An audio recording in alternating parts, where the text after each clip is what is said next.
전국에 계신 풋볼살롱 시청자 여러분들 안녕하십니까. 한 주간의 해외 국내 축구 소식을 전해드리는 살로만 뉴스의 살롱맨입니다.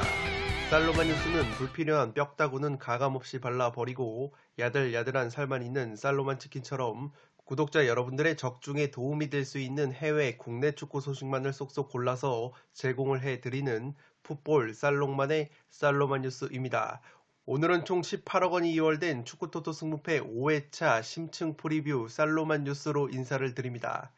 다들 잘 아시다시피 승무패 5회차 같은 경우에는 3회차와 4회차에서 1등 적중자가 나오지 않으면서 총 2번의 1등 금액이 이월이 됐기 때문에 많은 분들께서 구매를 염두에 두고 계십니다. 그렇기 때문에 풋볼살롱은 설날 연휴임에도 불구하고 살롱 가족 여러분들의 고등수 적중을 위해서 살로만 뉴스를 면밀하게 준비를 해왔습니다. 월요일에는 라리가 7경기 심층 프리뷰를 진행을 해드리고 수요일에는 나머지 독일 분데스리가 7경기 심층 프리뷰를 진행을 해드리도록 하겠습니다. 살로만 뉴스를 통해서 초안픽을 잡으신 다음에 금요일 현미경 분석에서 최종픽을 말씀을 드리면서 야무지고 다부진 최종픽을 만들어 보도록 하겠습니다. 2022년 이민년 새해 복 많이 받으시기 바라면서 어려운 시국에 맞이하는 설날 연휴이지만 그래도 풋볼살롱의 분석 동영상이 구독자 여러분들의 희망에 어느 정도 일조를 할 수 있는 분석이 되었으면 합니다. 시청하시기에 앞서 좋아요와 구독 버튼을 눌러주시면 풋볼살롱 채널에 크나큰 힘이 됩니다. 지금 보시는 프로토 적중 내역들은 풋볼살롱이 설날 당일에 직접 조합 및 구매를 해서 풋볼살롱 멤버십 회원분들에게 공유를 드렸던 조합픽 적중 내역입니다. 총 3장의 적중픽이 나온 가운데 4.0배, 2.8배, 3.0배라는 정배 주력 조합이 적중이 돼서 많은 풋볼살롱 멤버십 회원분들이 적중의 기쁨을 누리셨습니다. 이렇게 풋볼살롱은 프로토에서도 매 회차마다 구매픽을 빠짐없이 공유를 드리고 있습니다. 이 정배 주력 조합을 필두로 해서 고배당 로또픽까지 구매를 해서 공유를 드리고 있기 때문에 풋볼살롱 멤버십으로 합류를 하시면 프로토에서도 다양한 조합픽과 분석 코멘트를 받아보실 수 있습니다. 지금 보시는 풋볼살롱이 직접 제작을 하는 승무패 현미경 분석 자료 같은 경우에는 멤버십 회원 여러분들에게 유튜브 동영상이 올라가기 전에 먼저 공개를 하고 있습니다. 빠르게 최종픽만 확인을 하실 수 있도록 풋볼살롱의 승무패 최종픽 이미지까지 멤버십 회원분들에게 따로 제공을 해드리고 있습니다. 풋볼살롱 멤버십의 최대 강점은 풋볼살롱 멤버십 전용 네이버 카페에서 제야의 고수분들과 다양한 축구 승무패 프로토 관련 정보를 공유 및 교류를 하실 수 있다는 점인데 풋볼살롱 멤버십 카페에서는 예전부터 풋볼살롱 멤버십 회원분들이 자발적으로 자신이 직접 조합 및 구매를 한 프로토 구매픽을 공유하는 문화가 자리를 잡고 있습니다. 실제 이렇게 공유를 하신 픽들이 적중이 되면서 많은 분들께서 적중의 기쁨을 함께 누리고 계시기 때문에 풋볼살롱의 현미경 분석 자료뿐만 아니라 멤버십 회원분들의 다양한 정보와 구매픽을 공유를 받으시고 싶은 분들은 풋볼살롱 멤버십으로 합류를 해 주시면 되겠습니다. 풋볼살롱의 멤버십 가격은 상당히 저렴한 가격이 책정이 되어 있습니다. 메인 등급인 로열 등급을 기준으로 한 달에 4,990원, 하루로 치면은 200원이 채 안 되는 166원 정도의 멤버십을 가입을 하실 수 있고 프로토와 승무패에서도 다양한 혜택을 받아보실 수 있습니다. 최근에 신설이 된 킹 등급 같은 경우에는 한 달에 8,990원으로 축구토토 승무패에서 풋볼살롱이 구매를 하는 최종픽뿐만 아니라 따로 패턴 징크스 분석 자료나 이 독식픽, 이변픽 추천을 적극적으로 활용을 해서 독식 적중을 노리는 서브픽까지 공유를 드리는 등급이기 때문에 이 승무패에서 다양한 조합픽을 받고 싶으신 분들은 킹 등급으로 가입을 해 주시면 되겠습니다. 승무패 5회차 살로만 뉴스 2부 분데스리가 첫 번째 경기는 6번 경기로 들어온 쾰른과 프라이부르크의 경기입니다. 아직 승무패 5회차 스페인 라리가 경기 프리뷰를 보지 않으신 분들은 지금 화면 위로 올라가는 링크를 클릭을 하시면 라리가 프리뷰를 시청을 하실 수 있습니다. 쾰른 같은 경우에는 올 시즌 8위로 순항을 하고 있습니다. 직전 보움 원정에서 2대2 무승부를 거두면서 최근 5경기 2승 1무 2패로 조금은 주춤하는 모습이 있지만 그래도 쾰른이 특유의 역동적인 축구를 구사를 하면서 좋은 모습을 보여주고 있습니다. 프라이부르크와의 상대전적을 보시면 2승 1무 3패로 팽팽한데 지난 9월달에 프라이부르크 원정을 떠나서 1대1 무승부를 거뒀습니다. 쾰른이 올 시즌 상승세를 타고 있는 원동력은 공격수 모데스테 선수가 리그에서 13골이나 넣어주면서 제 몫을 톡톡히 해주고 있습니다. 6경기에서 6골이나 넣어주고 있는데 이 모데스테 선수가 원체 헤딩 뚝배기 한방이 좋은 선수라서 쾰른이 자랑하는 측면에서의 크로스, 모데스테의 뚝배기 한방이 승리 공식이 되고 있습니다. 또한 핵심 미드필더 스키리 선수가 네이션스컵에서 돌아왔기 때문에 만약에 스키리 선수까지 중원에 복귀가 가능하다면 쾰른이 기본적으로 홈발을 받는 팀이라는 부분에서 쉽게 패할 것 같지 않은 매치라고 보시면 되겠습니다. 분데스에서 측면 크로스웨스가 1위를 달리는 팀이고 전방 압박 역시 가장 빡세게 펼치는 팀 중에 하나이기 때문에 쾰른이 자랑하는 측면에서의 크로스와 전방 압박이 빛을 발할 가능성이 높아 보입니다. 홈에서 5승 3무 2패, 원정에서 2승 5무 3패로 확실히 홈발을 받는 팀이 쾰른이고 프라이부르크 역시 올 시즌 굉장히 순항을 하고 있습니다. 순위가 어느덧 5위까지 올라온 프라이부르크인데 직전 슈투트와의 홈경기에서도 2대0 깔끔한 승리를 거두면서 최근 5경기 3승 1무 1패의 상승세를 이어갔습니다. 프라이부르크의 원동력은 분데스리가 최소 실점 2등을 달릴 정도로 탄탄한 수비력에 있고 공격 상황에서는 오픈 플레이보다는 세트피스 상황에서의 득점력이 상당히 좋습니다. 분데스리가에서 세트피스로만 13골을 넣으면서 가장 많은 골을 넣고 있는 것이 프라이부르크이기 때문에 프라이부르크가 자랑하는 세트피스 한 방이 빛을 발할 가능성이 높아 보입니다. 한 가지 아쉬운 것은 오픈 플레이 상황에서 최전방 공격 자원인 이 헬러 선수가 7경기 무득점 침체에 빠져 있는데 이 헬러 선수가 최전방 골 결정력에는 아쉬움이 있지만 원체 활동량이 많은 선수이기 때문에 수비 상황에서 수비 가담을 적극적으로 해준다는 강점이 있습니다. 측면 에이스 자원인 그리포 선수가 리그 경기에서는 3경기 무득점 침체에 빠져 있고 대한민국의 정우영 선수 역시 올 시즌 리그에서 4골이나 넣어주면서 제 몫을 해주고 있는데 정우영 선수 같은 경우에는 최근에 A매치에 소집이 돼서 경기를 치렀기 때문에 체력적인 누수가 있을 것으로 보입니다.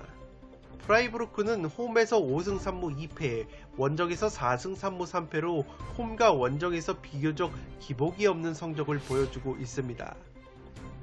포토 오브 더 매치에서 소개해드릴 쾰른의 핵심 공격수 모데스테 선수입니다. 이 선수가 올 시즌 리그에서 13골이나 넣어줬는데 특징적인 것은 통계를 보면 알 수가 있습니다. 모데스테가 넣은 골 중에 70% 가까운 비중이 헤딩 뚝배기 골이기 때문에 모데스테 선수가 확실히 헤더에 일가견이 있다는 것이 증명이 되고 있습니다. 특히 쾰른의 특징이 측면에서의 크로스가 강점인데 분데스리가 공식 통계를 보시면 아시겠지만 오픈 플레이 상황에서 쾰른이 이 300번의 크로스를 성공을 했기 때문에 분데스리가 1위를 달리고 있습니다. 프라이부르크 역시 7위나 될 정도로 측면에서의 크로스를 자주 활용을 하지만 쾰른이 한 수 위라고 보시면 되겠습니다. 따라서 이 두 통계를 종합해 봤을 때 쾰른이라는 팀은 빡센 전방 압박을 통해서 주도권을 쥐고 측면에서의 날카로운 크로스와 그 측면에서 날아온 날카로운 크로스를 모데스테라는 확실한 골 결정력 뚝배기 한 방이 있는 공격수가 마무리를 해주는 패턴이 상당히 위력적이라고 보시면 되겠습니다. 마찬가지로 프라이부르크라는 팀은 세트피스 상황에서의 뚝배기가 좋다고 보시면 되겠습니다. 분데스리가에서 가장 많은 세트피스 골인 13골을 넣어주고 있는 프라이부르크이기 때문에 이 프라이부르크의 세트피스 상황에서의 뚝배기냐 아니면 오픈 플레이 상황에서 쾰른이 측면 크로스 모데스테의 뚝배기 한 방이냐의 대결로 보여지고 이 경기는 상당히 팽팽한 매치가 예상이 되기 때문에 승부패 올마킹 구미까지 당기는 매치라고 보시면 되겠습니다. 다음 경기는 11번 경기로 들어온 도르트문트와 레버쿠젠의 경기입니다. 도르트문트는 직전 호펜하임 원정에서 3대2 승리를 거두면서 최근 5경기 3승 2패의 흐름을 보여주고 있습니다. 최근 레버쿠젠과의 상대 전적을 보시면 4승 2패로 우위인데 지난 9월달에 레버쿠젠 원정에서 4대3 승리를 거뒀습니다. 이 도르트문트와 레버쿠젠이 원체 공격 축구를 표방하는 두 팀이기 때문에 만나기만 하면 3.5 오버 경기가 굉장히 많이 나올 정도로 난타전 구도가 나오는 매치라고 보시면 되겠습니다. 한 가지 걸리는 것은 도르트문트가 에이스 홀란드 선수가 직전 호펜하임 원정에서 부상 여파로 교체 아웃이 됐었기 때문에 만약에 이 홀란드 선수가 나오지 못한다면 상당히 전력 누수가 심할 것으로 보입니다. 홀란드 선수가 올 시즌 16골이나 넣었을 정도로 컨디션이 좋았는데 레버쿠젠을 상대로도 최근 2경기 4골을 넣어줬었기 때문에 홀란드 선수가 나오지 못한다면 도르트문트 공격 쪽에 뼈아픈 전력 누수로 작용을 할 것으로 보입니다. 분데스리가 최다 득점 2위를 달리고 있는 것이 도르트문트이기 때문에 확실히 수비력보다는 공격력에 포커스가 맞춰져 있습니다.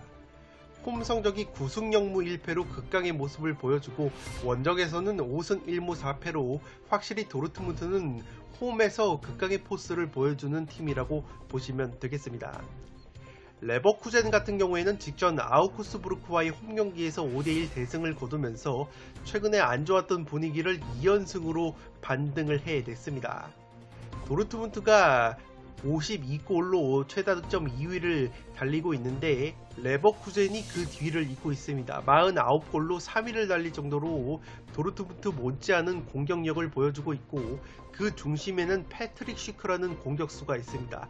패트릭 슈크라는 선수가 리그에서 18골이나 넣어주면서 절정의 골 감각을 보여주고 있고 측면의 디아비 선수 역시 직전 아우쿠스부르크전에서 3골이나 혼자서 넣어주면서 존재감을 과시를 했기 때문에 레버쿠젠이 만약에 도르트문트의 홀란드가 나오지 못한다면 활약 면에서 절대 뒤지지 않을 매치라고 보여집니다. 여기에 제니트에서 활약을 했었던 이란 대표팀 공격수 아주문 선수까지 이번 겨울 이적 시장에서 데려온 레버쿠젠이기 때문에 공격력이 한층 더 강화가 될 여지가 있습니다.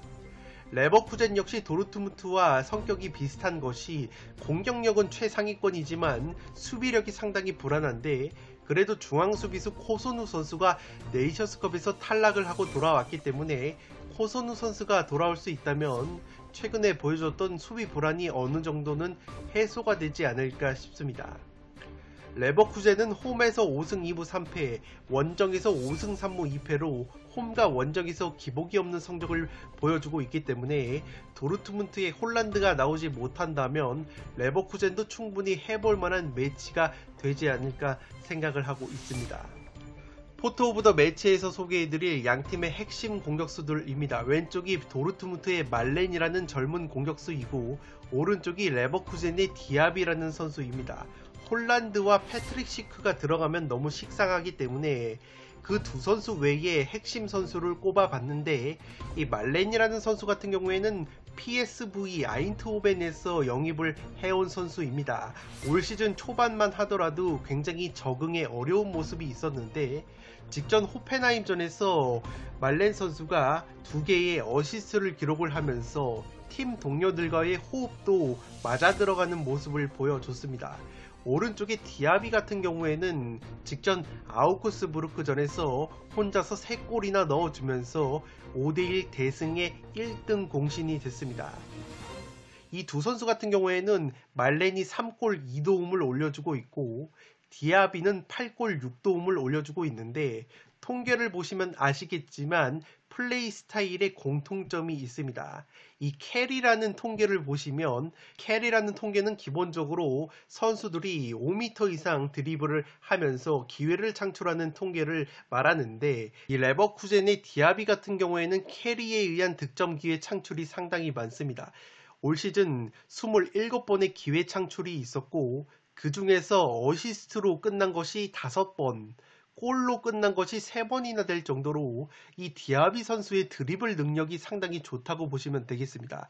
이 말렌 선수 역시 캐리 횟수가 19번이나 되고 이 득점 기회를 많이 창출을 하고 있는데 아직까지 디아비 선수만큼은 이 공격 스탯을 양산을 해내지 못하고 있지만 그래도 호펜하임전에서 2개의 어시스트를 기록을 했을 정도로 팀 동료들과의 호흡까지 맞아 들어가고 있기 때문에 만약에 홀란드 선수가 이번 경기 나오지 못한다면 이 말렌 선수의 어깨가 상당히 무거울 것으로 생각이 됩니다.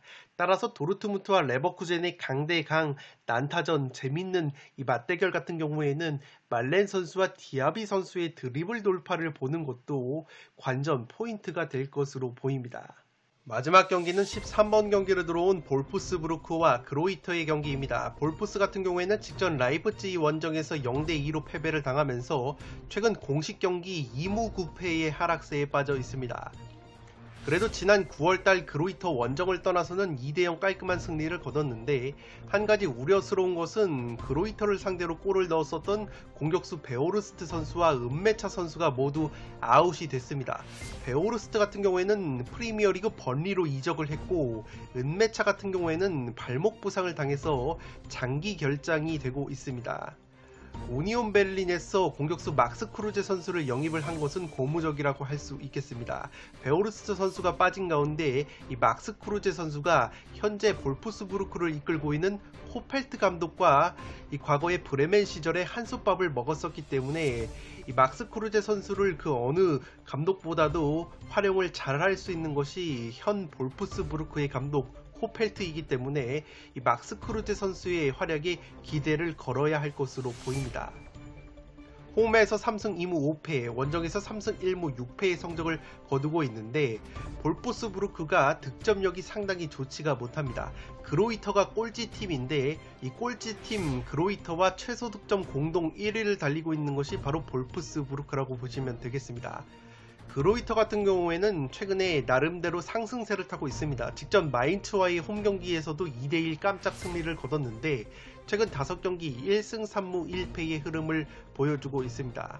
한 가지 아쉬운 것은 그로이터가 홈에서는 2승 3무 5패의 성적을 보여주면서 나름대로 다부진 모습을 보여주는데 원정만 가면은 0승 1무 9패로 원정고자 면모를 보여주고 있습니다. 최근 6경기에서 패배가 딱 1패밖에 없는데 2승 2무가 모두 홈에서 나온 것이기 때문에 원정에서는 실점이 무려 20골이나 증가가 되면서 원정고자 느낌이 나고 있는 그로이터가 볼프스 원정에서 과연 어떤 모습을 보여줄 수 있을지 의문이라고 보시면 되겠습니다. 최근에 노르웨이 리그인 몰데에서 골키퍼 린데 선수를 영입을 해왔기 때문에 만약에 린데 선수가 그로이터에서 골문을 든든하게 지켜줄 수 있다면 그로이터가 후반기 강등권 탈출의 희망을 살릴 수 있지 않을까 싶습니다.